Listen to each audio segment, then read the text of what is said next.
The story begins with introducing a couple of husbands and wives named Tim and Polly. Then, for a long time, Tim was in charge of taking care of their 3 children, while Polly became the backbone of the family. After that, Polly told Tim the bad news. As a start, Polly has been working in a large company and has been the creator of the smart fridge. Well, it turns out that the smart fridge that still has a status as a prototype can find out the favorite food and drink of its owner because it has a hidden camera that monitors the taste of the owner. Polly then opposed the existence of a hidden camera in the smart fridge because it violated the privacy of the owner. As a form of protest, Polly also resigned from her job. Now the company will immediately open apartments, cars, and all facilities. After hearing the bad news, Tim continued his routine in taking care of his 3 children, named Beth, Joe, and Franny. Apparently, Tim always tries to educate his children so that they don't get dependent on gadgets and technology. Unfortunately, Tim's efforts don't always yield results because the lives of children these days cannot be separated from gadgets and technology. After that, Tim and Polly talk seriously about their family's future. At this moment, Tim suddenly remembered that he and Polly had previously planned to live in the remote area. Polly finally agreed with Tim's desire to implement this long-term planning, because with Polly's status now being a housewife, his family's financial condition will fall and demand them to live a simple life. As time passes, arrived in the remote area which became the location of their new house when heading to the new house, the daughter of a family Franny suddenly found a bag near the forest, then returned the bag to the mysterious owner. Arrived at the destination, Polly and her 3 children were surprised to find out that their new house was a former old cottage. Due to the unsafe condition of the house, it looked dirty and messy. The 3 children complained about the condition of the house, which did not have Wi-Fi, electricity, and water because of its very small facilities. This house is also sold at a price of £20,000, which is classified as very cheap. Soon after, the local farmer who was the house seller came to welcome the family. The local farmer's wife then reminded Tim's family not to go into the forest in the remote area because the law says there has been a supernatural event in the forest that is considered dangerous to humans. At night, Tim's family began to try to adapt to the very limited house condition. Then when Franny was sleeping, she was also visited by a fairy named Silky and Pixie. It turns out Silky owns the bag that was returned by Franny. On Silky's request, Pixie quietly put a letter near Franny. Apparently, Silky wrote that important letter to repay the kindness of Franny, who had returned the bag. The next morning, Franny, who had just woken up, read a letter from Silky. Through the letter, Silky invited Franny to visit a tree named Magic Faraway tree, which is located in the forest in the area of the hill. Believing in Silky, Franny finally quietly went to the forest to look for the faraway tree. According to Silky's instructions written in the letter, Franny ignored the warning board which is located around the forest area. However, this warning board forbids humans to enter the forest.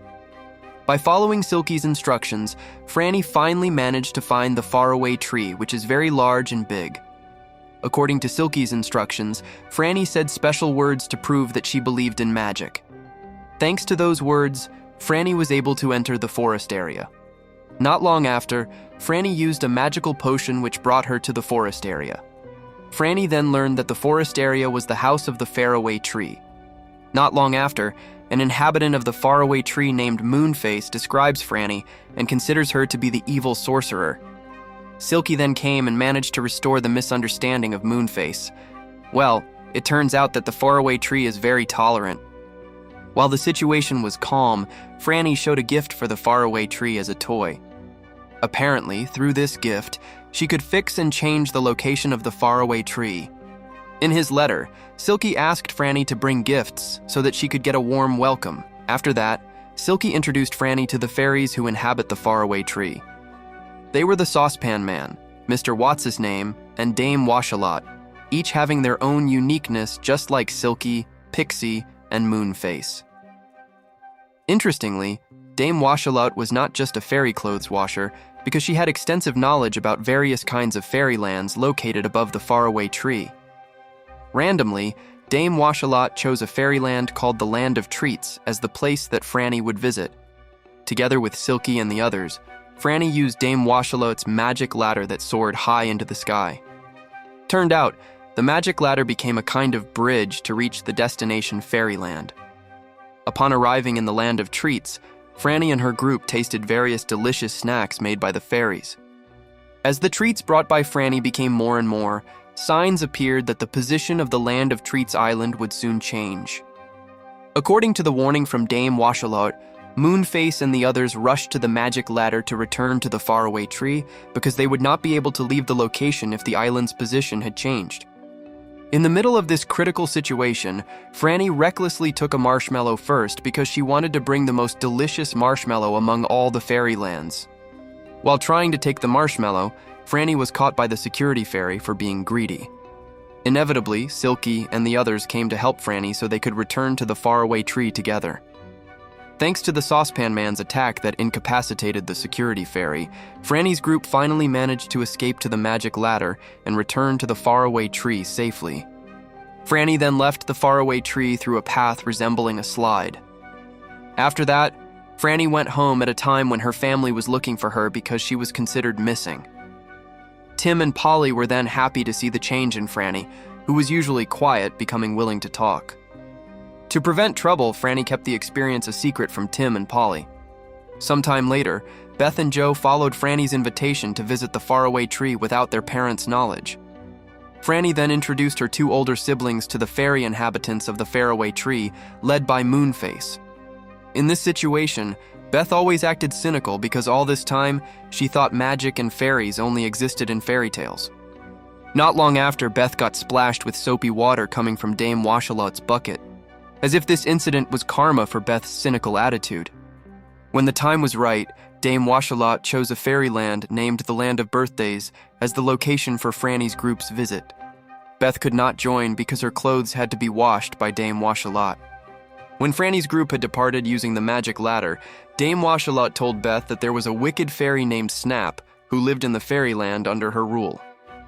Fortunately, Dame Washalot's random choice in determining the location of Franny's group's visit never pointed to Snap's land. On the other hand, Franny's group finally arrived in the Land of Birthdays. Turned out, that fairyland considered every day as a birthday, and specially, every wish made in that land was always granted. With the permission of the birthday fairies, Franny's group made their respective wishes in turn. From here, regarding the birthday fairy, the Saucepan Man detached all the pots that had been attached to his body all this time in order to improve his hearing ability. After that, Joe turned into a robot, which was his favorite video game character. Silky then turned into a small winged fairy, so that she could be the best fairy. And lastly, Franny changed her voice character because she wanted to have a different voice.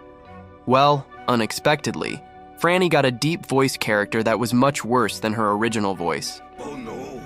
Meanwhile, Joe now could not eat normally due to his robot body. Franny and Joe then deeply regretted it as soon as they found out that the effects of their wishes were permanent. Shortly after, Beth arrived to return the birthday fairy's clothes that had been washed by Dame Washalot. Knowing the trouble her two younger siblings were in, Beth threatened not to hand over the birthday fairy's clothes if they could not get Franny and Joe's wishes canceled. In order to get their people's clothes back, one of the birthday fairies leaked a secret that there was a man in that land who was capable of canceling wishes. Thanks to the birthday fairy's information, the group led by Beth successfully found the man. Apparently, this man named Mr. Umbumbum collected various magical artifacts with unique abilities that he obtained from various fairylands. Mr. Umbumbum then showed a room capable of canceling the wishes of its occupants because a magic door was installed in that room. Mr. Umbumbum also allowed Beth's group to use the room on the condition that Silky was willing to be handed over by Mr. Umbumbum to Santa Claus. Mr. Umbumbum admitted he would get paid by Santa Claus if he successfully brought the best fairy for Christmas Day later. To help Franny and Joe, Silky agreed to the deal offered by Mr. Umbumbum. After that, Beth's group entered the wish-canceling room. By following the instructions given, Franny, Joe, and the Saucepan Man successfully canceled their respective wishes so that their conditions returned to how they were before. Not long after, it was revealed that Mr. Umbumbum was actually going to hand Silky over to Snap, the wicked fairy. Moonface then chased Mr. Umbumbum to retaliate for his deception so that Beth got an opening to save Silky. Afterwards, the saucepan man successfully ended Mr. Umbumbum's resistance by utilizing his onion pot. A few seconds later, signs appeared that the position of the Land of Birthdays Island would soon change, so that Beth's group had to return to the faraway tree immediately if they did not want to be trapped there. As Beth's group prepared to leave, Silky used the wish-canceling room to restore her original form. Turned out Silky made this decision because she was touched by Beth's confession of preferring Silky's original form. In the end, Beth's group managed to return to the faraway tree safely. Now, Beth also liked the fairy inhabitants of the faraway tree after what she experienced in the Land of Birthdays. In the middle of the journey home, Beth saw her grandmother's private helicopter near Tim's family home. Beth and her 2 younger siblings then entered the house while her grandmother was talking to Polly and Tim. Apparently, her grandmother condemned Polly's decision to quit her job for moral reasons. Polly's mother also criticized Tim and Polly's decision to live in a remote area while also opposing the tomato paste sauce business they were developing. Tim then reassured that his business would run smoothly because Polly had successfully created an irrigation system and a greenhouse to cultivate tomatoes. Well, turned out, her grandmother could know about Tim's family's condition thanks to a letter sent by Beth secretly. Now, Beth also felt guilty for having leaked the secret of her family's condition to her grandmother. At night, Beth could make a video call with her friends because now the house already had Wi-Fi and electricity. Beth's communication was finally cut off as soon as there was a power outage. Beth then just found out that the condition of the electrical energy in her house was generated from Tim's kinetic energy. Beth finally canceled her complaint about the outage after being touched by her father's struggle to fulfill the family's electricity needs. After that, Polly told a secret to her 3 children. So during his childhood, Tim lived near the forest of the same remote area. Tim and his mother then moved to the city after Tim's father, who was a tomato farmer, passed away. Moreover, while studying at the same university, Tim and Polly had a dream to live in that remote area, with the hope that they could build a harmonious family and stay away from the negative influences of city life. Well, this dream was the basis for Tim and Polly's decision to move to the remote area, in addition to financial reasons. Since finding out this truth, Beth and her 2 younger siblings could accept the situation with an open heart. The next day, the 3 of them helped do all activities related to the tomato sauce business. Apparently, Tim invited the local villagers to attend the launch event of his business, which would be held in the near future. Then, in the midst of their busyness, Beth and her siblings received an invitation from Silky to come to the faraway tree. Now, Beth and her siblings agreed to go to the faraway tree tonight secretly. In the end, Beth and her siblings canceled their plan to come to the faraway tree because their bodies were already tired. This incident also made the fairy inhabitants of the faraway tree disappointed because all this time, they needed the presence of children who believed in magic and fairies. Time went on until Franny told Tim that a representative from a giant tomato company would come to the business launch event. Not long after, Tim found all the tomatoes in the greenhouse suddenly ruined due to being eaten by maggots. Tim and Polly were very surprised by this incident, considering the condition of all the tomatoes yesterday was still normal. Whatever it was, Tim considered the damage to all the tomatoes as a serious problem because the schedule for the business launch event was getting closer. Then, without the knowledge of her parents, Beth revealed a secret to her siblings. Turned out, while in the Land of Birthdays, Beth made a wish for her parents' tomato sauce business to end in failure so that Beth could go back to living in the city. Now, Beth decided to take responsibility to make up for her big mistake.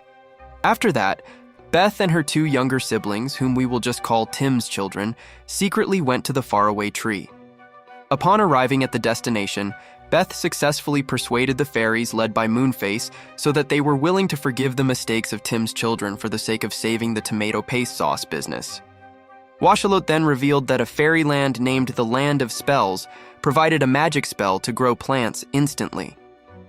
Now, Tim's children were ready to move quickly to get the spell so that they could restore the condition of all the tomatoes before the business launch event began. Under the direction of Dame Washalote, Beth's group went to the land of the all-knowing fairies first so that they could find a fast way to reach the Land of Spells. After successfully convincing the all-knowing fairies, Beth's group obtained a magical aircraft named the Landhopper. Thanks to the aircraft, Beth's group successfully reached the land of spells within hours. By singing a touching family song, Beth's group successfully obtained their targeted spell from the cellar.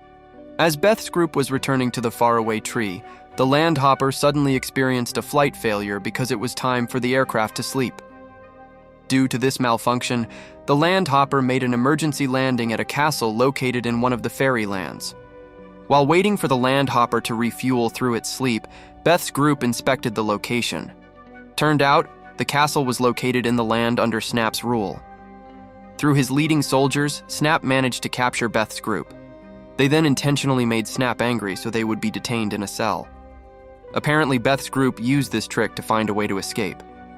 While still detained, Moonface revealed a secret that he was close to Tim when the father of Tim's children was still a child and lived near the forest. Moonface had been reluctant to help humans again, since learning that children who had become adults forgot about magical things like magic and fairies. Franny then clarified that until now, Tim actually still believed in magic and fairies. Instantly, Moonface became motivated to help Beth's group escape. Thanks to Moonface's strategy, Beth's group successfully broke through the cell and escaped by utilizing a rotten potato that was enlarged with the plant growth spell. Afterwards, Beth's group rushed into the landhopper just as Snap was trying to stop them. Beth's group then successfully woke the landhopper up thanks to a soundwave attack from Snap. Through a series of quick actions, Tim's children successfully restored the condition of all the tomatoes with the spell right before the greenhouse was visited by many villagers invited to the launch event. While still shocked to see the condition of the tomatoes, Tim and Polly thanked Tim's children because the struggle of the three of them successfully saved the family business. Tim and Polly did not think too much about how all the tomatoes could suddenly recover and grow big, because the most important thing was that they could hold the launch event smoothly. While the event was going on festively, Silky and the others observed Tim's children from a hidden place. Moonface then greeted Tim to give a warm welcome. Although late to realize this greeting, Tim could still feel the brief presence of Moonface, so he felt deeply touched because he remembered his childhood with the fairy.